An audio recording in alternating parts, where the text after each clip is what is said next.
For a long, grim moment, I'm stuck fast with shock. As Christian shambles his way through the corridor towards me, several of his shadows are cast out in impossible directions. They flicker and jolt with his movements, and he opens his mouth to speak. The spell is broken, and I take a hasty retreating step. Christian? And like a sudden sword in the darkness, from seemingly out of nowhere, appears Elena. And she throws out a hand and stands in front of me, tall and defiant. "Idiot," she mutters to me, shooting me a quick, cold glance. "Do not engage verbally with the enemy." "The enemy?" I whisper in reply, as Elena raises her rifle. The silvery light of the morning catches in her hair and reflects in the dark, void-like pools of Christian's eyes. Christian's jaw falls open, and a myriad of conflicting voices pour out, slithering through the air, the sound serpentine. "Adam, don't let her hurt me. We aren't so different, you and I." "They lie below. Let us return to them." "Adam, don't stand in my way!" A loud, sharp shot rings loud and painful down the corridor, and I catch a flicker of recoil. Elena's weapon jumps up ever so slightly, and with a flash, Christian drops like a stone to the ground. "What the fuck?" I hear Charlie shout above the ringing in my ears, and then he appears beside me from an off-shooting corridor, watching in alarm as Christian strikes the floor. The man lands into line with the window, and the first rays of the day's light fall across his skin. "Elena," he mutters, writhing on the floor, blood leaking and pooling out beneath him. I can't see." And a second later, the man starts to steam. The process takes literally seconds. 1 minute, he's there whole, and the next, his mass begins to drift away in the form of thick, dark smoke. It sticks to the walls like tar and condenses on the ceiling, and all that remains behind is a blackened, charred skeleton. Ash, blood, and thick, viscous, semi-solid, connecting it all with unsightly strands of inhuman gristle. We stand there in horrified silence, Charlie and I, and beside us, Elena, like a statue. The ringing echoes in my ears, and I turn to her, to this mystery that shot down the demon, and I notice that she has started trembling, ever so slightly, almost imperceptibly, but she shivers nonetheless. She swivels on the spot and marches away, shoving me to the side as she does so, and I catch the briefest glimpse of tears streaming down the sides of her cheeks. She disappears round a corner, leaving the Englishman and I in the corridor, alone with Christian's remains. Charlie retches, and then he turns away. "I'm sorry, mate," he murmurs under his breath when he passes me by. "We'll deal with this later, Adam," he says bitterly. "Just go to bed, get some sleep." "Get some sleep," he says, as I try and fail to comprehend this horror. Christian, is that it? Is he dead just like that? Unless... "Charlie!" I shout out, turning to look the way he went. "That was a copy, right? A demon clone or whatever. Tell me that thing was Christian's copy. It wasn't Christian, what, right?" But Charlie does not reply, and I do not go after him. I looked for one final time that morning at the smoldering remains in the corridor's center, and then, with a grunt of frustrated anguish, I pass it by, carefully sidestepping and walking to my room. Don't think about it, just do as Charlie said. Get some sleep, rest, recuperate, sleep at him. And somehow I do. I crash into bed. The dreams and nightmares blur sickeningly with my reality.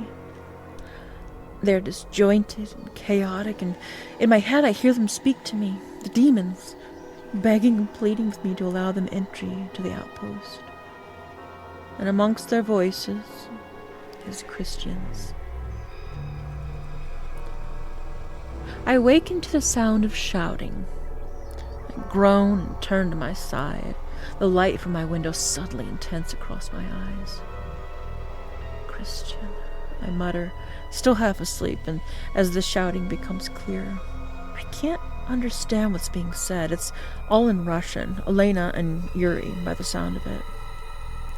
I sigh and draw myself up and out of bed. There's work to be done. I follow my routine, regimental, and the shouting only goes on and on as I do so. It does not falter until I enter the hexagon room, eyes still bleary, head still pounding.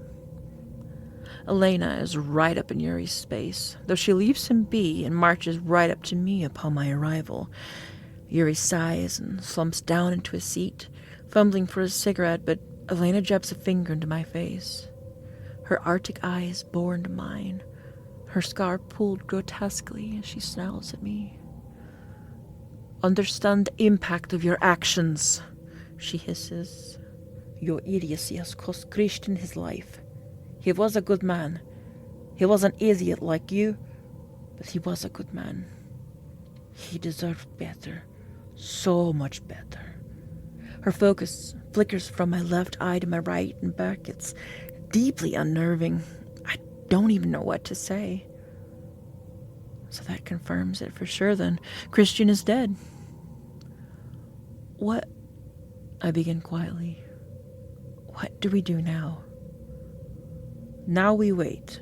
Charlie has dealt with Christian bones. I have gotten radio through to command. Urgent backup requested, but who knows when they will arrive. 2 days, 3 days, more? We will face very hard conditions tonight. And next night. The outpost needs 6. 5 is suboptimal. We will struggle to defend. And it is your fault. Her lips pull back from her teeth in a dark sneer, and she turns, points to Yuri as well. Your fault also! Then she shouts out a string of obscenities in Russian.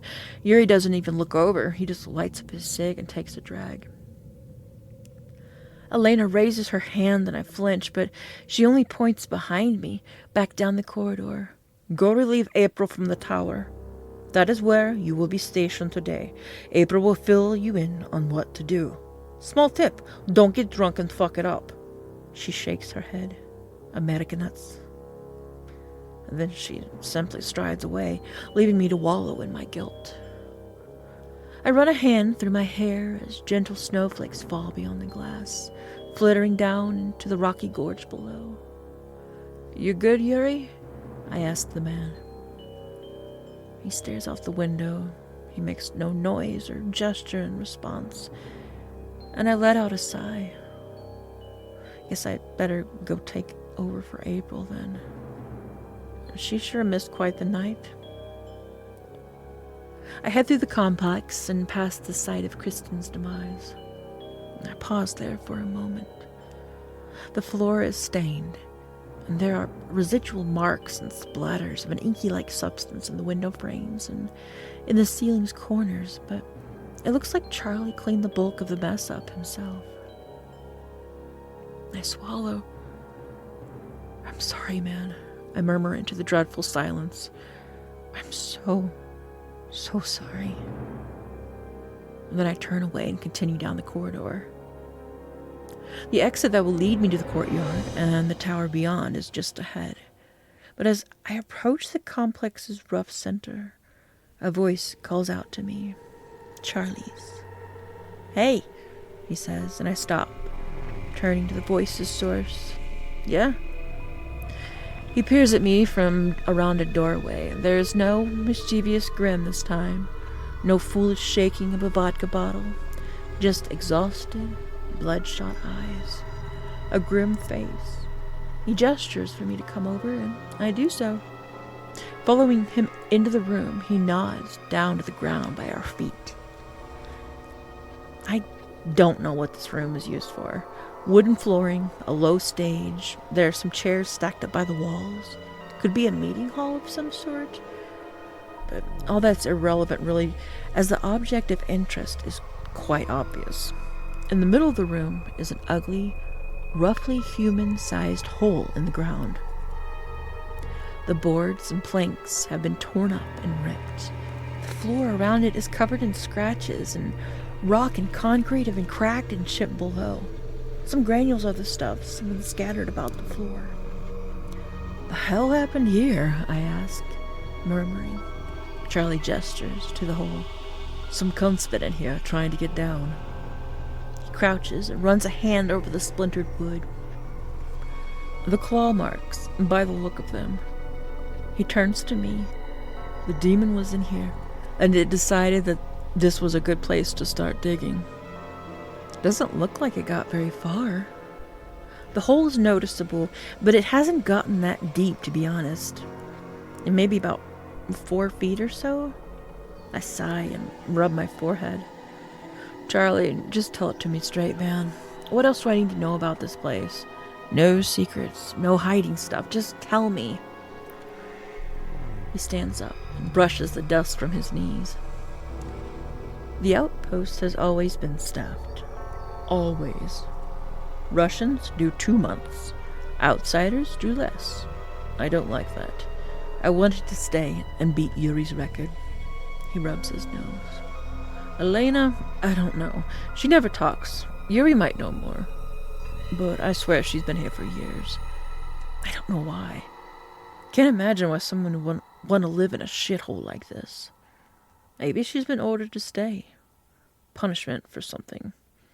Maybe for whatever got her that scar. I don't know." He shrugs. He kicks some of the dust across the floor. "Demons. We fight demons. I'm not convinced that that's what they are, to tell the truth, but since religious stuff seems to work against them, it's a good guess as any. But not all religious stuff, right? Christian..." I pause as I mention his name involuntarily. "Christian told me about a guy who was here before us. Sikh, I think. Didn't believe in any of it. He said that the demons were different." "Yeah, that's right.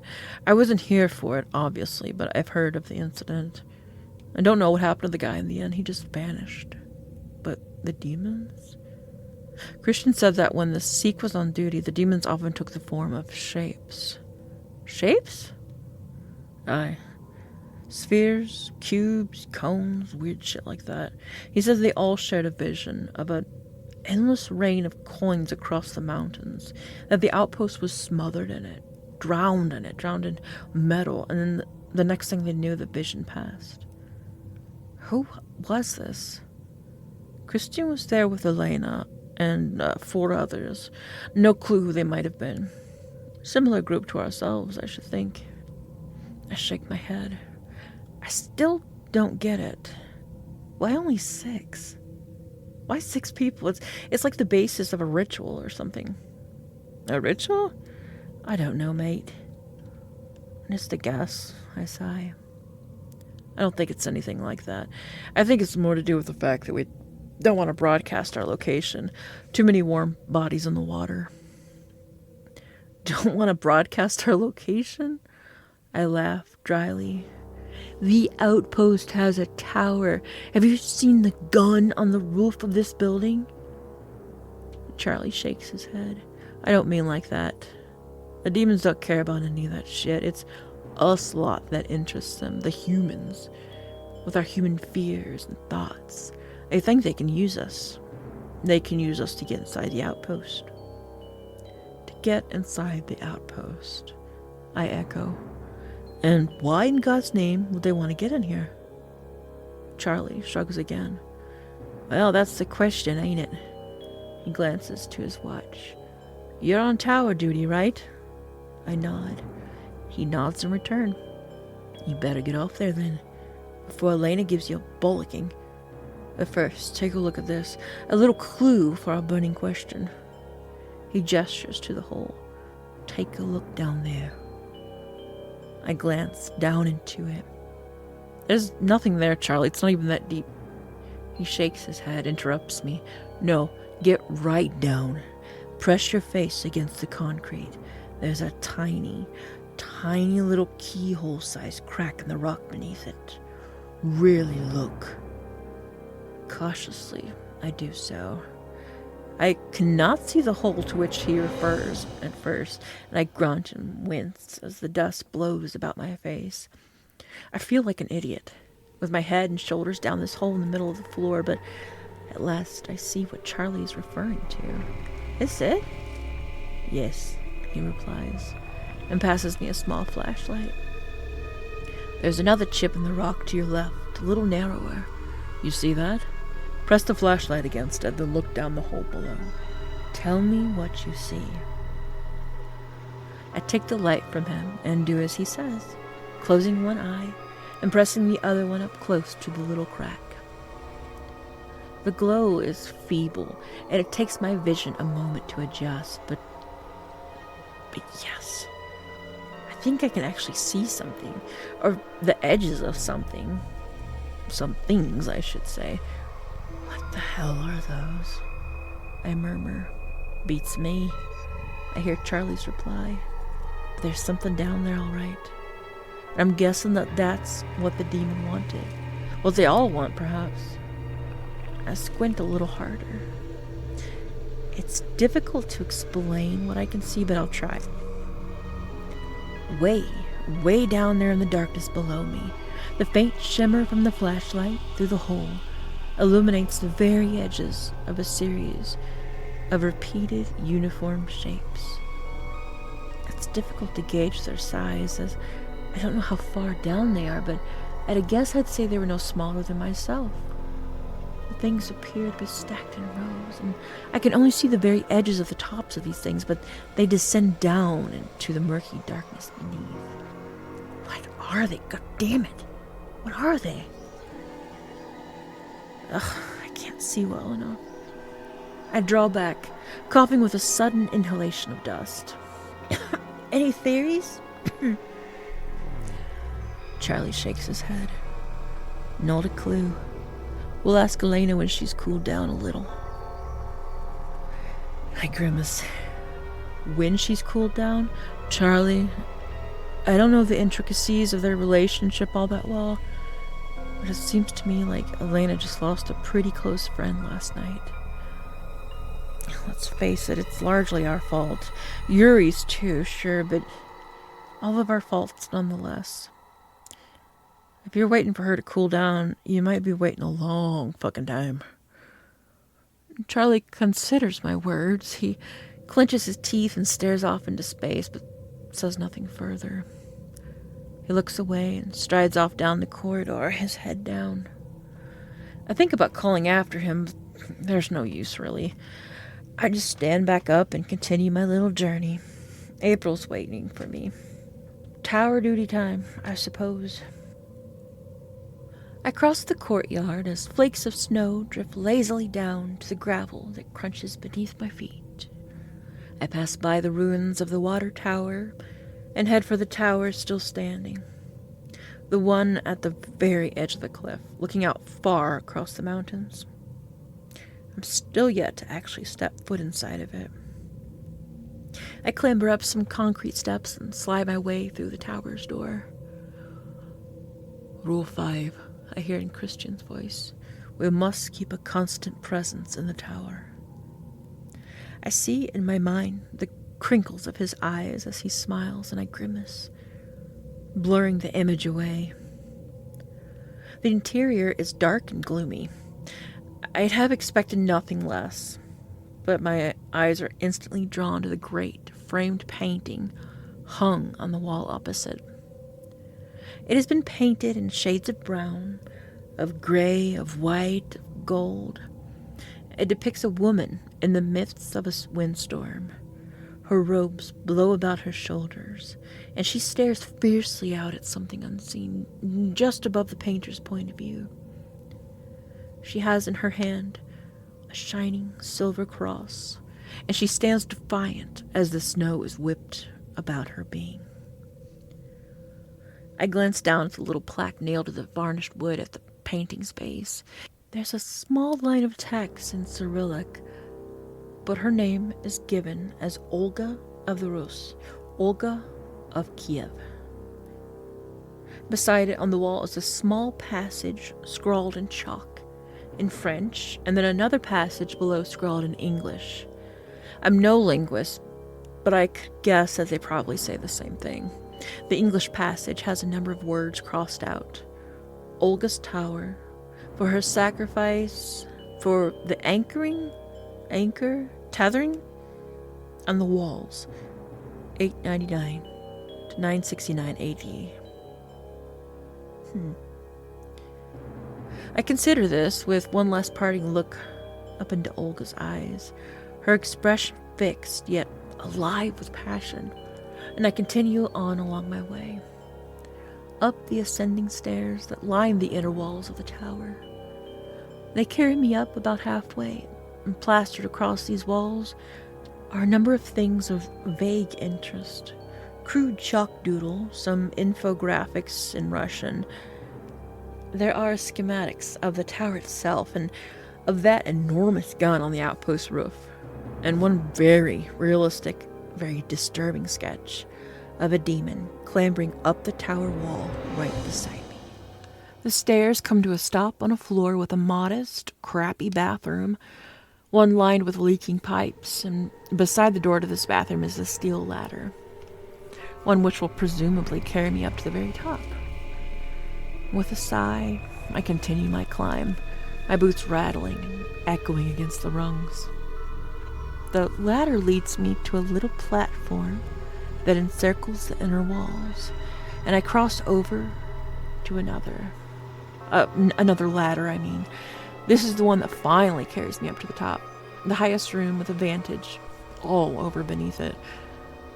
Grunting, my head breaches the floor level of the uppermost room, and at last I find April huddled up against the wall. She stares at me with dark shadowed eyes, and we regard each other, her against the wall and I paused at the top of the ladder. "Is it true then, Adam?" she asked quietly. "Is Christian dead?" I glance to her right. There sits a radio. A little light on the side flickers in and out of focus. I guess she got it working, to a degree. Or someone else has been up here to visit her. A visitor? With such a climb? Not damn likely. Yeah, I mutter guiltily. Yeah, Christian is dead. A demon got him. April says nothing. She just brings her hand up to her eyes and allows herself some silent sobs, her shoulders shaking as she turns away. I find myself struck with a rush of sudden, unprocessed emotion of my own, and I complete my climb, slumping down against the wall opposite and looking into my hands, slowly opening and closing my scratched, scarred fingers as the wind blows beyond the walls. "How did it happen?" April asked me after a while. I sigh and rub my hands across my face, inadvertently smearing myself with grime from the ladder as I do so. I don't know, really. He was possessed? I saw him. I called out to him. I think he heard me as he started walking towards me, or the demon did, I guess, and then I paused. Elena shot him. He fell into the light. That was it. He was gone. Elena, I can't see. I swallow. I don't share his final words with April. "Fucking hell," she says, shaking her head. "Shit." She stands up and clenches her fists, and then heads to the ladder and begins to climb her way down. "Hey," I say. "Wait, what am I supposed to do here?" "Just check the lines of sights. 2 of the weapons in here are the same as the others, but the large one has more of a kick, so be careful. I gotta go. Enjoy. There's ration boxes in that corner. Someone will relieve you tomorrow. Does your radio work? Do you have it on you? Yes, I have it. Good, she says, just before her head disappears from sight below the floor. See you. And away she goes, the ladder shaking as she clambers down the rungs. I fumble for words for a second and then just let them go with a sigh. Fine. Use the weapons, follow the lines of sight. Seems simple enough, I guess. Fuck it. I grunt as I get to my feet and I walk the length of the room. There are several vantage points, and the wind blows through them and into the room. It is cold, and it is miserable. The 3 weapons are all equidistant, and they provide lines of sight way down to the courtyard below, to the outer wall of the complex, and the snow, and the mountains, and the rockscape beyond. I study these weapons. 2 of them are essentially exact copies of the weapons I've been using so far, stationed around the outpost roof, but the 3rd looks more like a modified javelin. I peer around it, and the barrel splits into 4 at the end. I give the weapon a shake, the mechanisms clanking as it judders from side to side. I peer through the sights and flick between 2 fields of view. A wide range of the landscape below and a closer, narrower field, a little more zoomed in. Well, this doesn't look fun, I murmur, glancing at my watch. Still got a few hours to kill before nightfall. My anxiety spikes. Nightfall is a living nightmare, and we are a man down. Memories of the previous night flash through my head. Considered in the cold light of day, I see myself, lips cracked and bleeding, eyes wide and burnt with streaks of weapon flash as the demons scramble up the walls. I see Yuri tumbling over the edge. I feel secondhand strain across my upper body, and I see Christian crashing down to the floor and bursting into billowing smoke. I close my eyes and just take a moment to recover. Calm down. No more deaths, no more, just focus. Focus, Adam. I take a deep breath of cold mountain air. All right. I kill the time by doing stretches, by sorting through the ration boxes, and making myself a cold, grim meal. I ensure my water bottles are full and stationed in places for quick access if needs be, and I read the Bible that has been stashed up here. I flick through the pages and find a passage in Psalms that has been circled several times in pencil. I read it aloud to myself in a quiet voice as the breeze blows beyond the walls of the tower. He who dwells in the shelter of the Most High will abide in the shadow of the Almighty.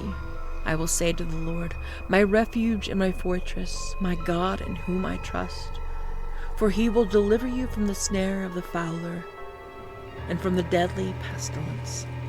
He will cover you with his pinions, and under his wings you will find refuge. His faithfulness is a shield and buckler. You will not fear the terror of the night, nor the arrow that flies by day. I don't know what pinions are, but a little annotation made beside the word reads, feathers. The feathers of God's wings. A cold chill ripples up my spine, and I turn the page. I wonder briefly who made this annotation. April, a few hours ago? Someone else, perhaps. Someone stationed in this tower 50 years ago, maybe, or more. 60, 70, 100? The shadows deepen as the sun sinks low. It won't be long now. My radio crackles, the unexpected noise breaking my train of thought and making me jump. Nightfall soon, lads, comes Charlie's voice. He sounds worn. Stations, I think he says. Something else too, but the radio becomes fuzzy with static and I miss it. I crack my knuckles and head to the weapon that looks out and away from the outpost. The view from here really is staggering. The tips of the mountains disappear way off towards the horizon, and the white of the snow caps glint with amber and orange as the sun drops lower and lower. A bead of sweat buds on my forehead. Another follows, and then another. And I wipe them away with my sleeve. This is the worst part, I've decided. This anticipation, this waiting, the gnawing, grinding anxiety. The trembling in my hands, cracked and calloused. Yet to be warmed by exertion and adrenaline, my sweat is slick and grime and icy. I wipe my palms on the side of my uniform, and then minutes later feel the need to do so again.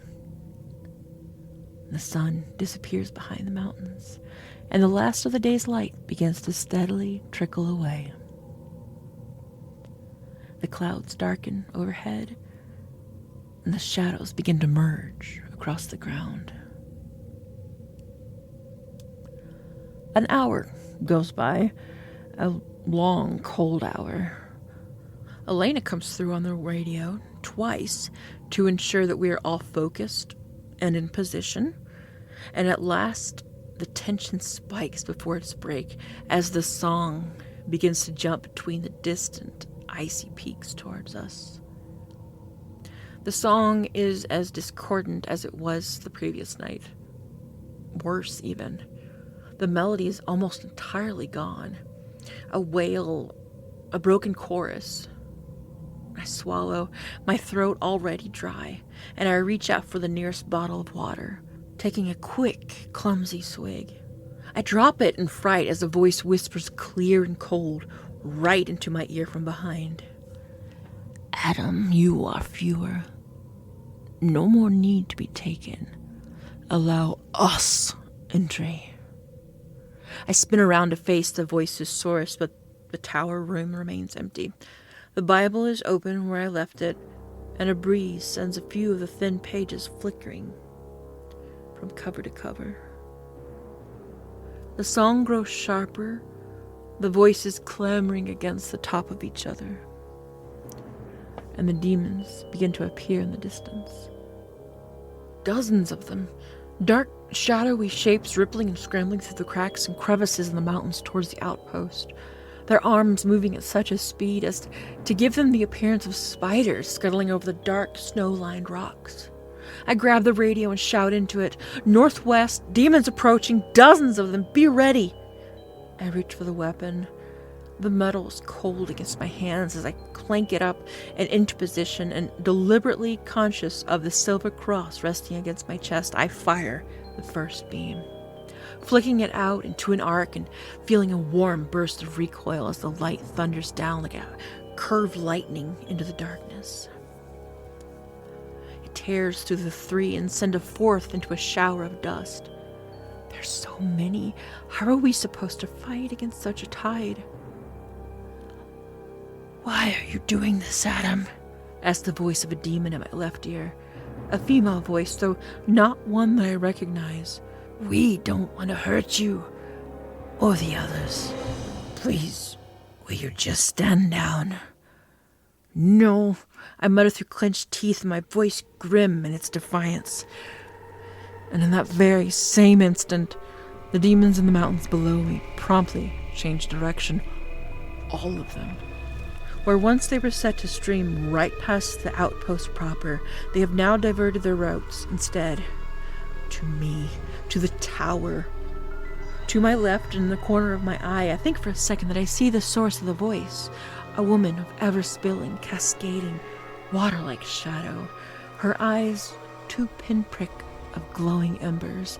I shout out loud in terror and scramble away from the weapon, turning to face her, but she's gone. I am alone. The Bible flickers through another page, and I hear Christian's words in my head in his thick Norwegian accent. Rule 2, do not engage verbally with the enemy. I hear that same phrase again, this time in Elena's voice. Idiot, do not engage verbally with the enemy. My blood freezes in my veins.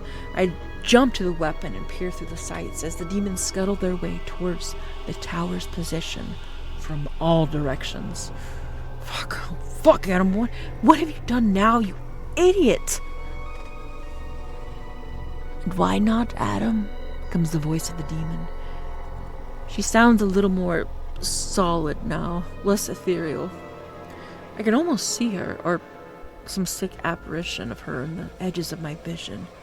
But every time I turn to look, she vanishes. Are you afraid of ending up like Christian? I am sorry for that. Truly, I am so sorry. But we were getting desperate. We needed him. Why, I want to ask, but I bite my damn tongue and turn away, returning to the weapon and firing bright, beam-like blasts out into the icy darkness below. The courtyard and the outpost itself are illuminated with firework-like flames as my comrades face their own battles. I stretch and reach out a hand for my radio, shouting into it again, ignoring the whispering in my ear. More firepower on the tower side of the outpost! Urgent! I shout as the erratic device crackles and fizzles. I am not cut out for this, clearly. Maybe Elena was right. I just can't seem to stop fucking up every opportunity. I clench my jaw and murmur the Bible verse as I send out the screaming blast of weaponized light and my hands tight on the machinery. My refuge and my fortress.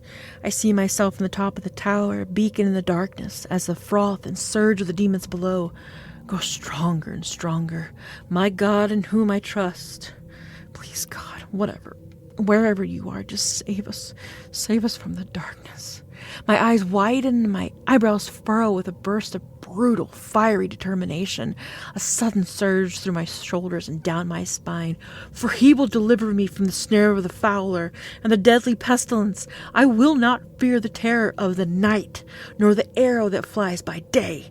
I cast away the demon that slithers around the tower, and my hair is blown back from my face as the light spirals down and across the courtyard and the rocky drops of the mountains. The demons are burst into clattering, smoking bones as their cries of anguish become one with a taunting, inharmonious song across the range. The battle goes on and on it goes as the night stretches out and away, and the demons just keep coming. Endless, shadowy spiders far below. The lights flash in a man-made storm. The snow falls. I take to the third weapon, the larger piece with the split barrel, and with a judder through my bones and a rumble through the walls, I watch as 4 glass-like spheres of intensely glowing light are released from the end. They tumble, drop like stones over the side of the tower, falling for a second, for 2, then they alight like fire, screaming out in the direction they were aimed, spreading, splitting apart further and further, a rain of light across the gorge, and all the while darkness grows in the mountains opposite, steadily increasing as the hours pass, amassing and writhing. It reminds me of that curious twisted circle from the other night. But this is no abstract shape. You have to focus to really see it. But the shadows are formed in the shape of a man, hunched over and huddled against the mountain. Whenever my focus is elsewhere, I could swear that I see 2 mist-like eyes watching me from afar. But as is typical with these things, whenever I turn to look directly at it, the image is lost. It becomes just another rough shadow between the peaks. A voice comes screaming through the radio. April's by the sound of it. Adam!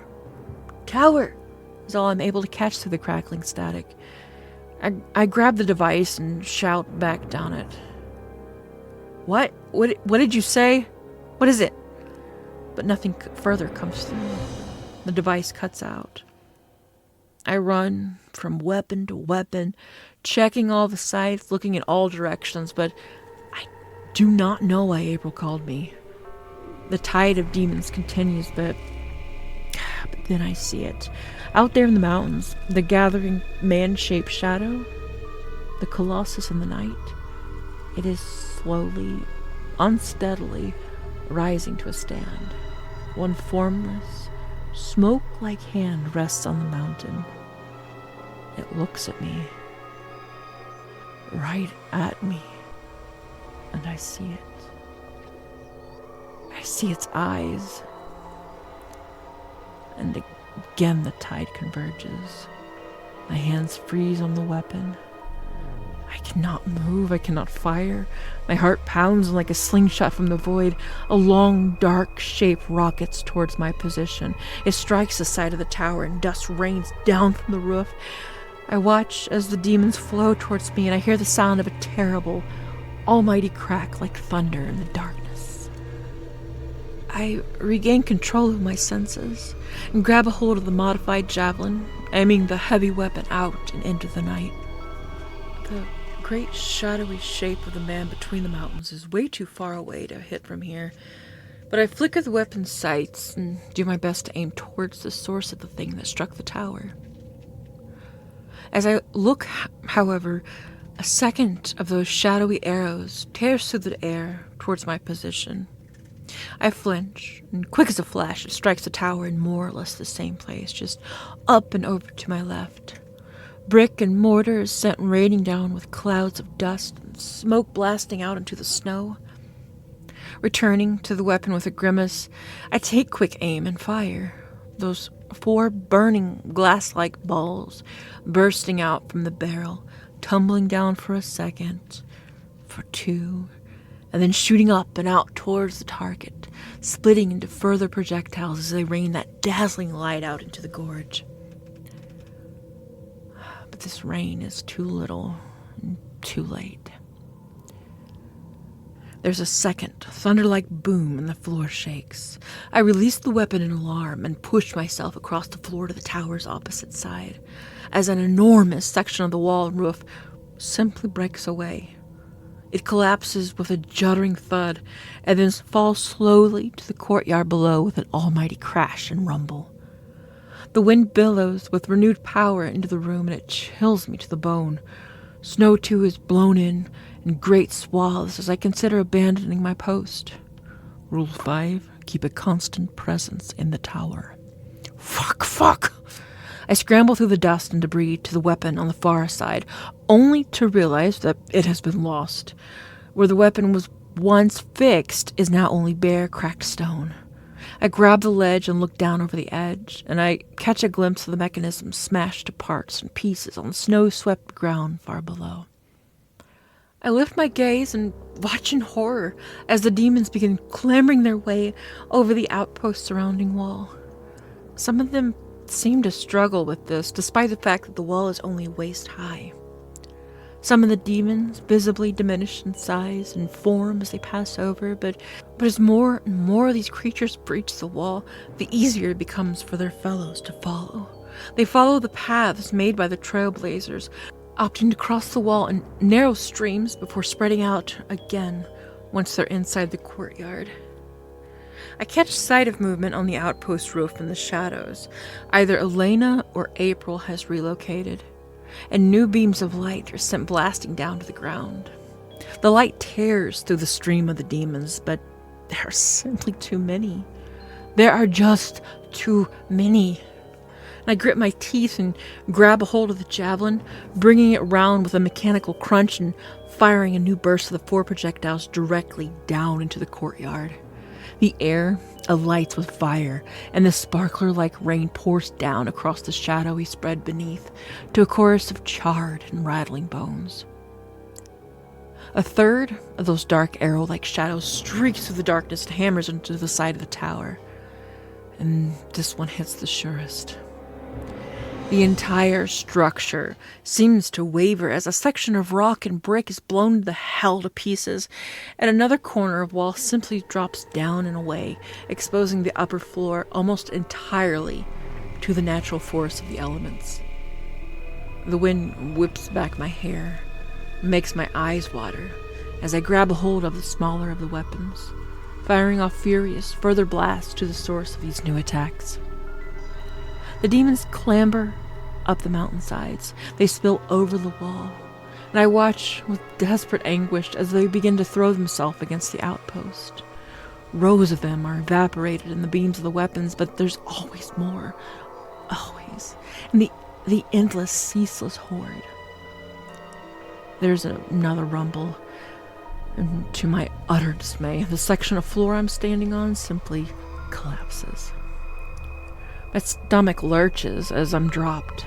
Stone clatters all around me, and the weapon tumbles forwards and over the edge. I swivel on the spot as I slip and stumble, reaching out for something, for anything to grab. But my hands catch nothing but air. Down I go, over the edge. I shout loud in panic, throwing out my hand in one last desperate attempt. My fingers scratch down the flooring, and I'm unable to get a grip.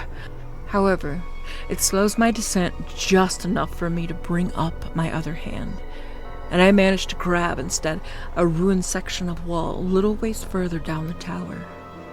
I fall maybe 7 or so feet from my position, muscles painfully pulled taut as the brick and stone and the weapon continue their downwards trajectory, smashing into pieces on the cold, hard ground far below.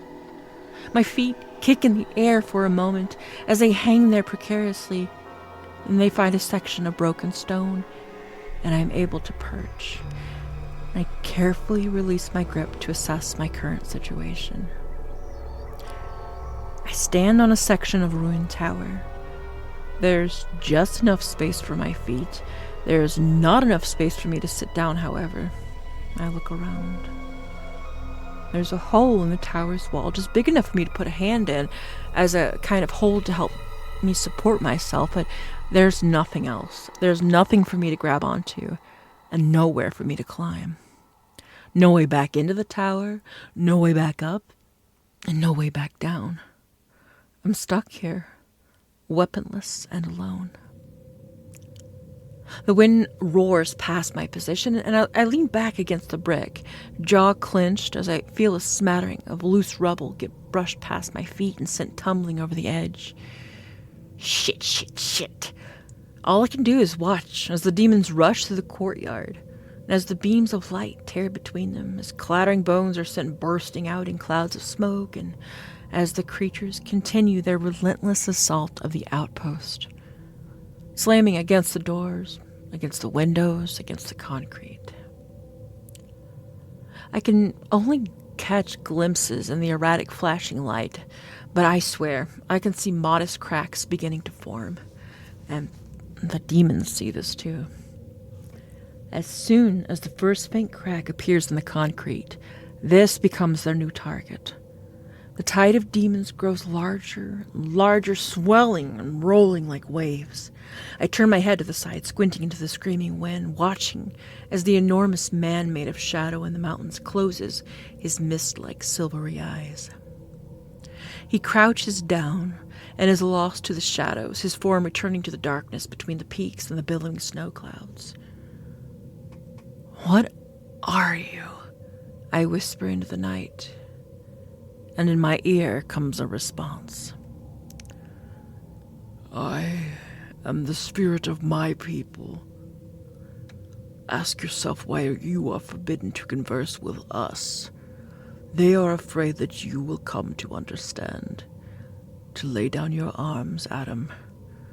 We must be allowed entry into the outpost. We are close now. We have been close before, and unless this is the final attempt, the cycle of blood will continue. I seek only what is mine, Adam." For a moment, a long, cold moment, the song in the air is lifted from its chaos into a beautiful, yet haunting melody. I do not recognize the language, but I can feel the emotional weight of the words nonetheless. It's an anthem I am hearing, I decide. An anthem from long, long ago. I close my eyes. For reasons unknown to me, I feel an icy tear slip its way down my cheek. And I see her, a vision in my mind's eye. The woman from the painting, come alive and swirling smoke-like mists of gold and silver and black and white.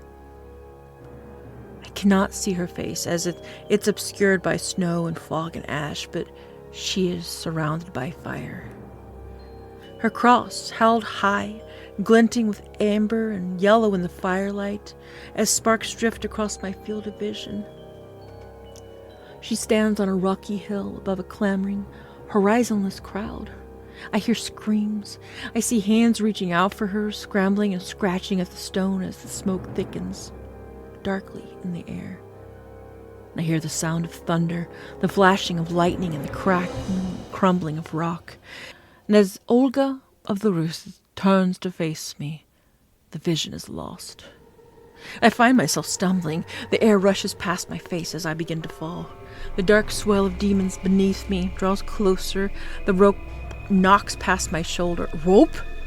I swivel as I fall, twisting around and grabbing desperate hold of this rope from the heavens, my entire body weight held in its proverbial arms as it tightens, and I shout out loud in pain as I'm carried back to the tower, striking my side against its brickwork hard. But I am alive. Stones tumble down below, and I reorient myself, hands burning on the rope, feet square against the tower's brick. I crane my neck to look up at the rope source, way overhead. And there in the storm at the top of the tower is Yuri. He stares down at me, his eyes wide and wild. Dobry din, dolbjob, he shouts down to me, and then in a thick, almost indecipherable accent, he says something else. One more phrase just about caught above the rush of the wind. Not idiot man left behind. And with this, he starts to pull on the rope, hauling it up, one hand over the other. Shocked back into life with the sound of clattering bones way below, I try my best to help, to ascend back to the perch, then to clamber back up, using the rope to hold my weight as I do so. After several long, exhausting minutes, Yuri is able to reach out and grab the back of my jacket, and he hauls me onto the uppermost level of the tower. We collapse onto the remains of the snow-streaked, rubble-ridden floor, catching our breaths as the lights flash and the demons wail. How the fuck? He snorts and spits, getting back up to his feet and looking down over the edge, examining the nightwear way below. Tower explode, I see. Abandoned post to save idiot. He sighs and shakes his head. Run. Polny pistons. Roll one. We fail. We fail. I look around desperately. There are no weapons up here anymore. Most of the Bibles tumbled off in the explosion, so a couple still remain. A quick glance over the edge shows us that the courtyard has essentially vanished. Disappeared beneath a black and shadowy tide.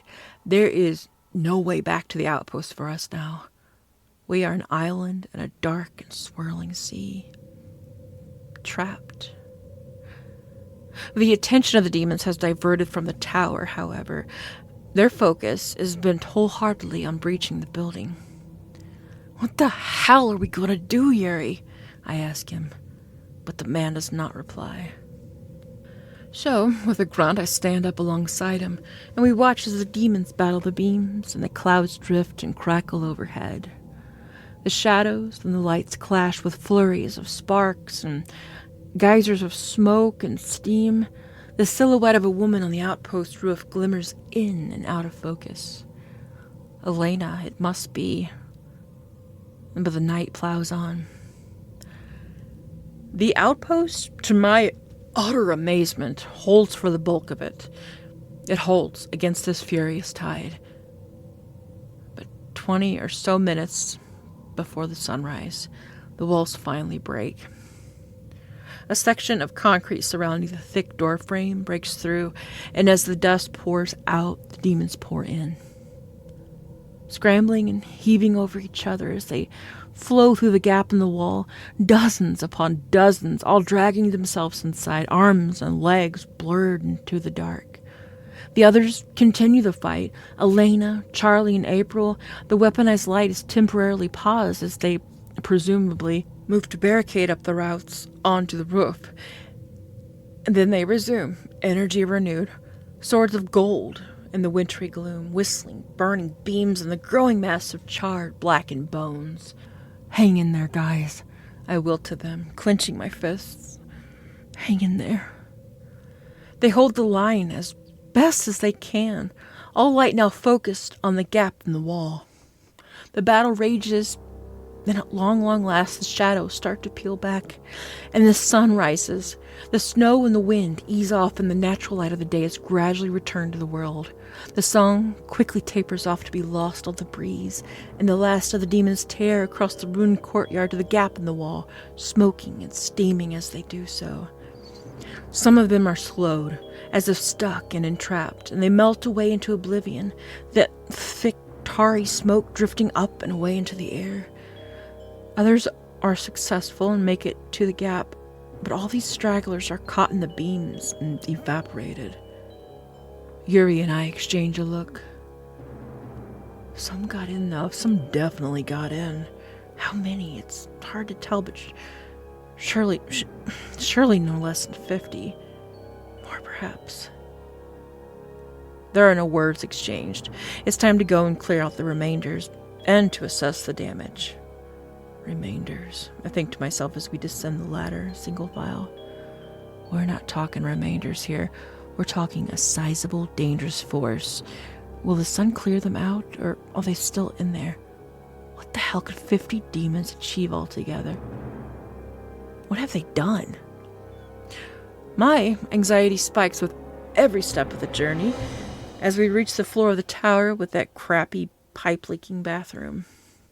As we descend the second ladder, as we make our way back down the stairs, around and around, as we pass by the painting of Olga of Kiev, Olga of the Rus, we push through the tower's door to the world beyond, to wreckage and ruin, broken rock, smashed up stone, and 1,000 upon thousands of bones. Some more blackened than others, but all charred to a degree. They come up almost to our knees, these bones, and they rattle and clatter as we try to kick and shove them aside. Yuri turns and heaves some ribs away with a loud rattling, swearing as he does so, searching beneath him for the remains of the weapons, the ones that tumbled from the tower's peak. I reach down myself and pick up one of the bones for a closer look. It's a rib piece, almost entirely whole. I look past it to the sea of bones beyond and really pay attention to each of the individual parts. Ribs, section of spine, but I can see them more clearly now. My previous experiences with the bones involved me only seeing them for a split second, clattering down the mountainside out of sight in the dark. But now they're laying right at my feet, illuminated by the light of the rising sun. They're stuck together with a thick, viscous, black tar-like substance. They are quite obviously human, I realize. Human-shaped and sized, at least. There are broken hip bones, pieces of arm and leg, an almost complete arm and hand, still loosely connected with that disgusting tar. It rests on a charred, cracked, and decidedly human skull right by my foot. I swallow, my mouth dry, my lips peeling from the icy wind. I look over to Yuri, and the man stands back up with armfuls of broken machinery, the bulk of one of the weapons from the top of the tower. Or, to be accurate, its remains. He nods and grunts at me, and we continue, heading across the courtyard, my hands going for my gun as we draw closer and closer to the gap in the concrete. I've scarcely had to use the thing so far, but images of Elena shooting down Christian's possessed body return to the forefront of my mind. The sound of gunfire from within the complex sends a hammer through my heart, and we break into a run, onwards in aid of our comrades. The morning light is clear now, bright and sparkling through the thick and heavy glass of the outpost windows. Yuri dumps the equipment he is carrying at a crossroads in the corridor and begins tearing through it, rebuilding, reorganizing the mechanisms with his bare hands at lightning speed. He shouts something at me, but it's in Russian, and I don't understand. I get the idea, though, I think. I raise my weapon and move from wall to wall, checking the lines of sight down the corridors. The place is full of bones, of broken concrete, of thick, sludgy tar, splattered way up to the ceiling. I hear a crash and another series of gunshots coming from down the hall to my right. I know what's down there. It's the room that Charlie showed me with the little hole scratched and torn away through the floorboards. The meeting hall or whatever it was. Yuri, I know where they are! He snorts and spits and makes a gesture with his hand. Go on then, it seems to say, and so I do. I head down the corridor with careful focus, looking this way and that for any signs of a struggle before rounding the corner and glancing through the open doorway to the meeting room. There's a demon inside, that much is clear. Elena and April are in there also. I look back at Yuri and make a gesture with my hand.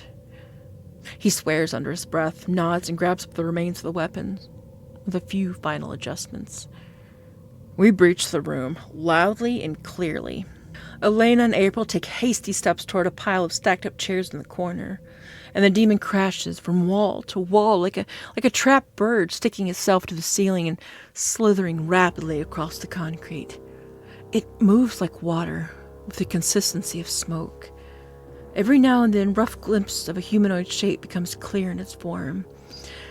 There's a lot to take in at once. The room is a wreck, for starters.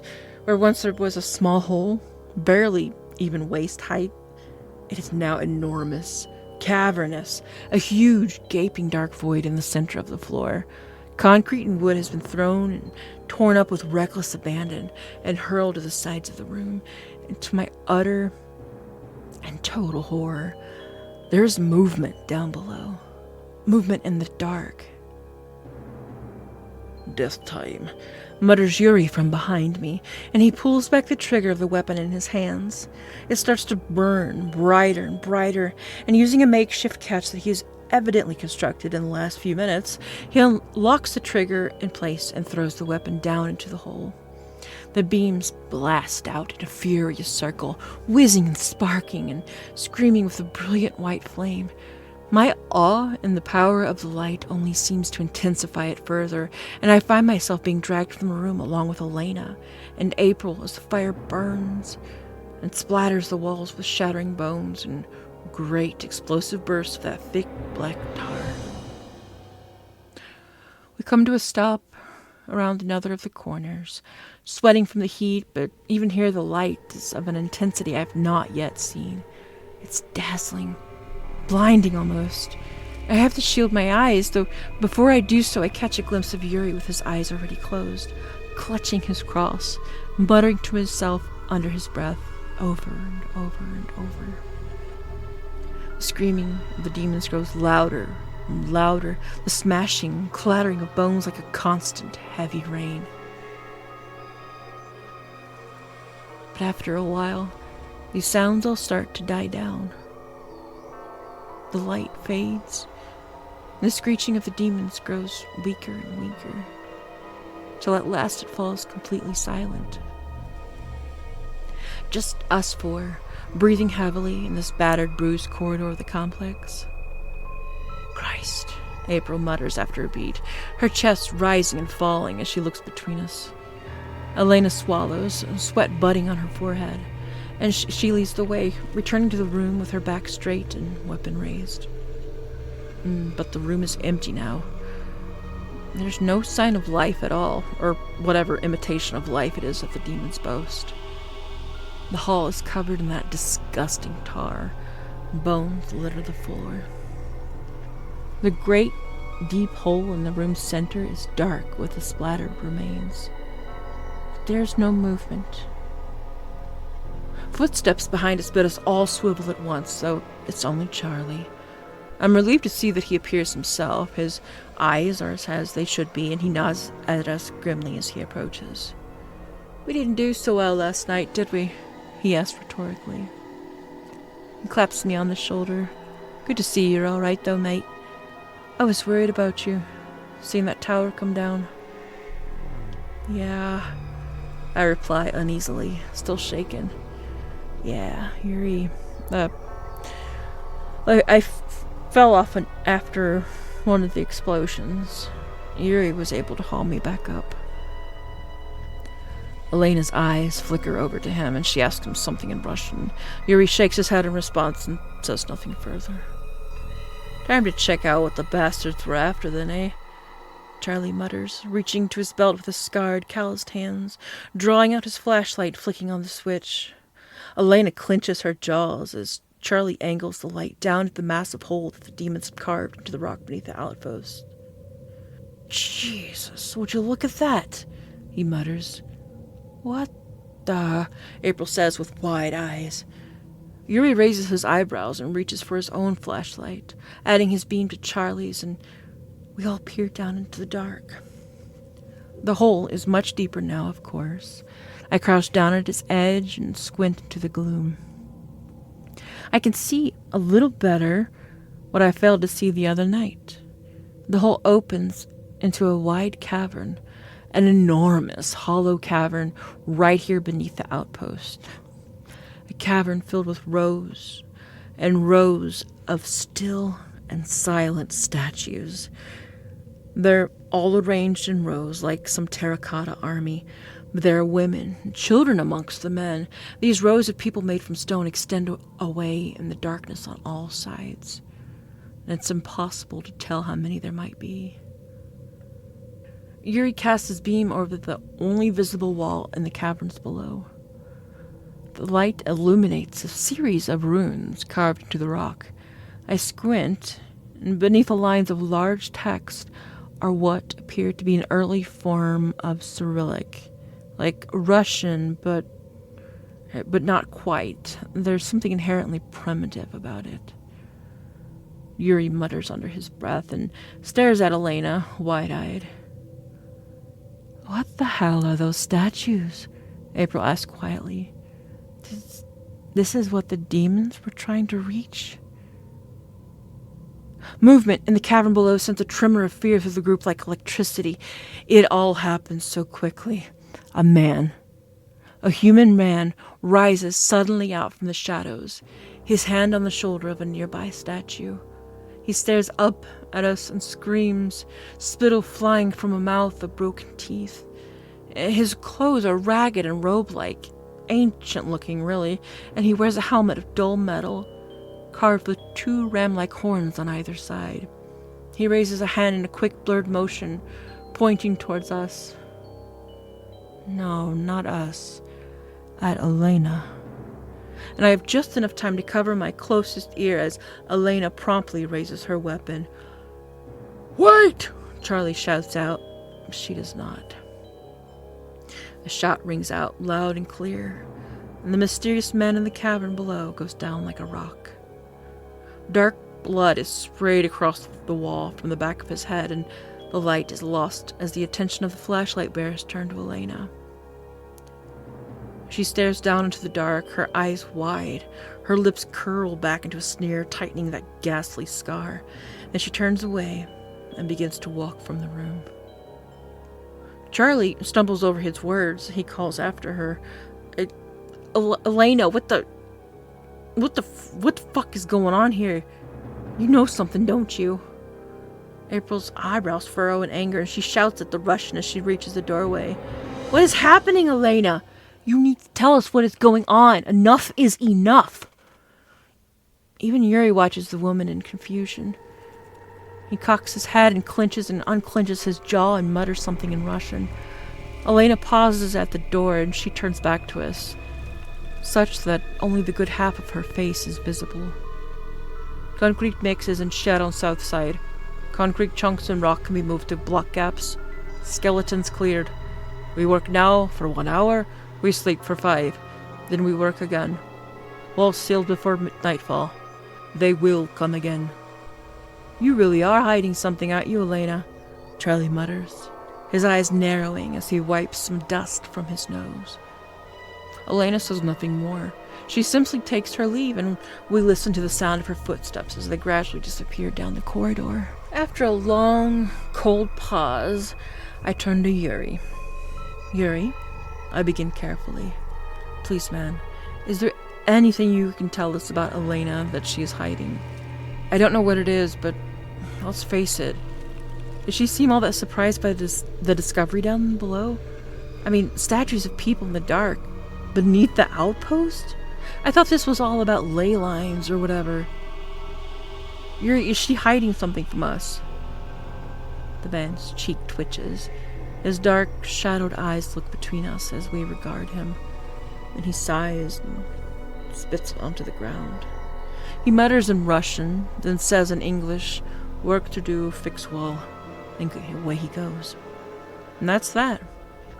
As badly as the questions are now burning, the walls take priority, and we spend the next hour in relative, contemplative silence. Charlie and I mix rapid setting concrete. April clears the bones and the blood. I catch sight of Elena in the courtyard, carefully redrawing the various symbols across the walls in white chalk, where the demons scrub them away. I notice that she seems to be focusing on the Christian ones the most. We get those 5 hours of sleep, and goddamn are they badly needed. They pass by far too quickly, however, and like a zombie, I arise to return to work. The gap in the wall is hastily fixed back up with the chunks of broken concrete and the sloppy mix of the new batch. The work is not aesthetic, but it might just do.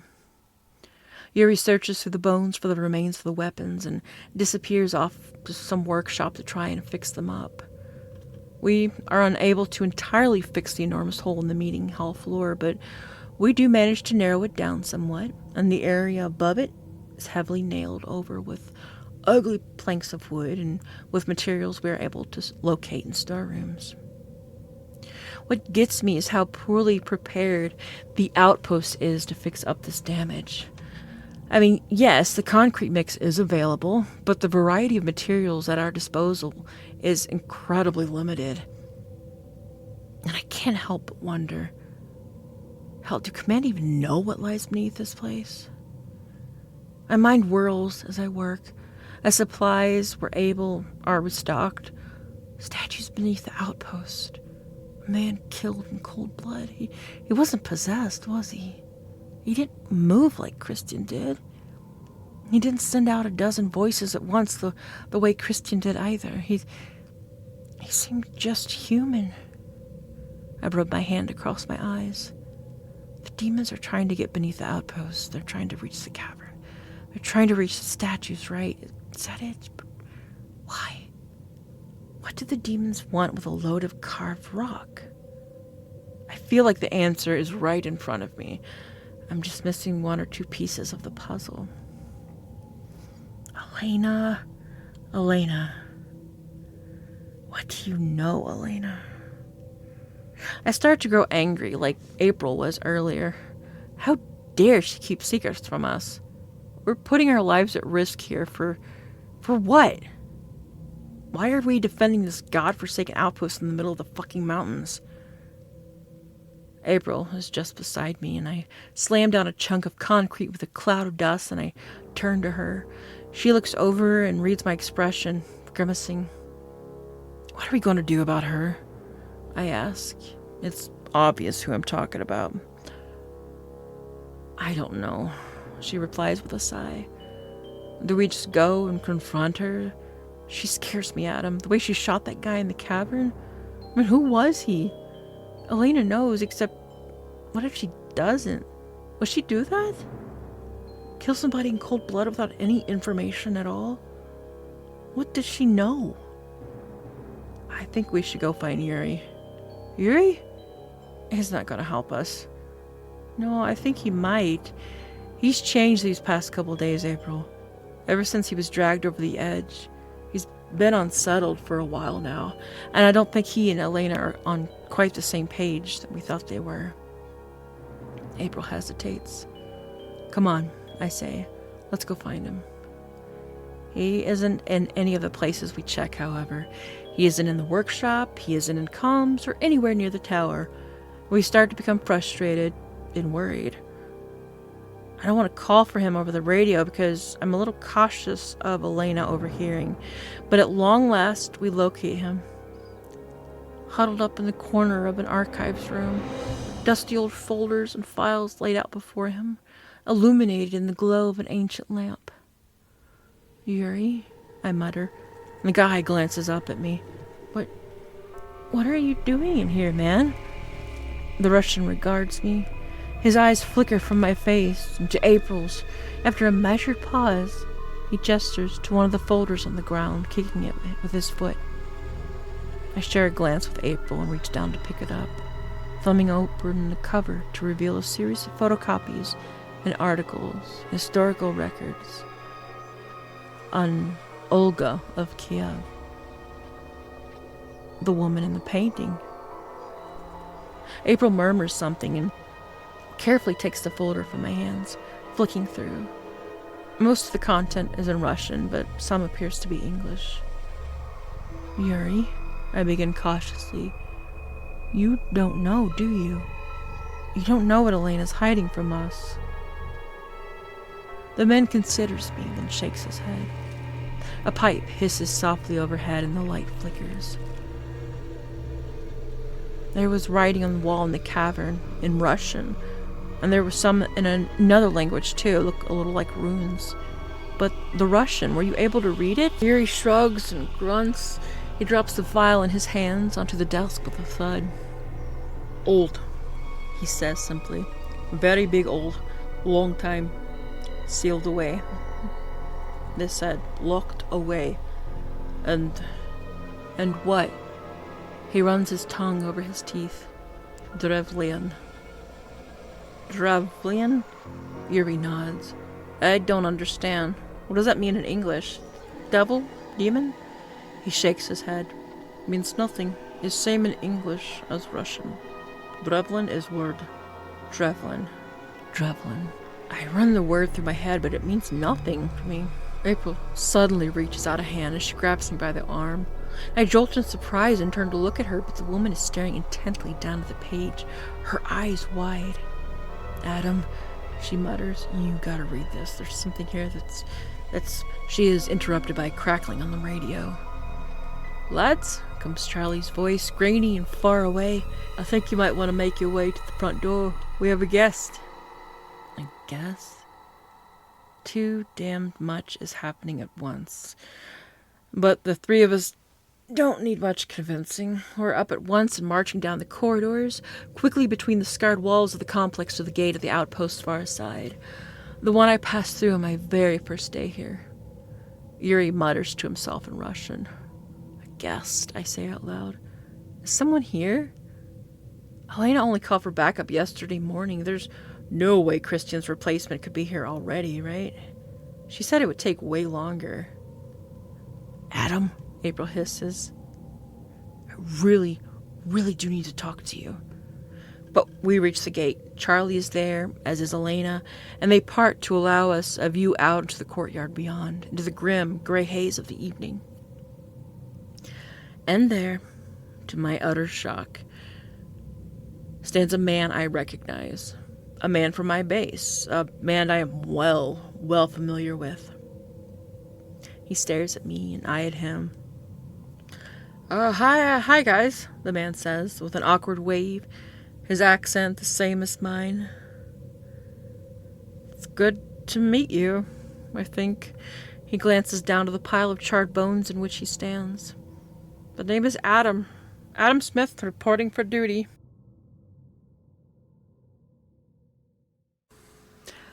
Hey there, I just wanted, once again, to say thank you to the author, Darkly_Gathers, for giving me permission to record this. And thank you all for listening and subbing and commenting.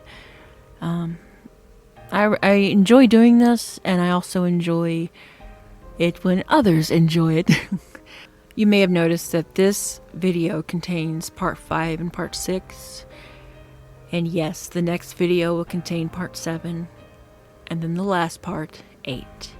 So keep an eyeball out for that and take care of yourself because the world needs you.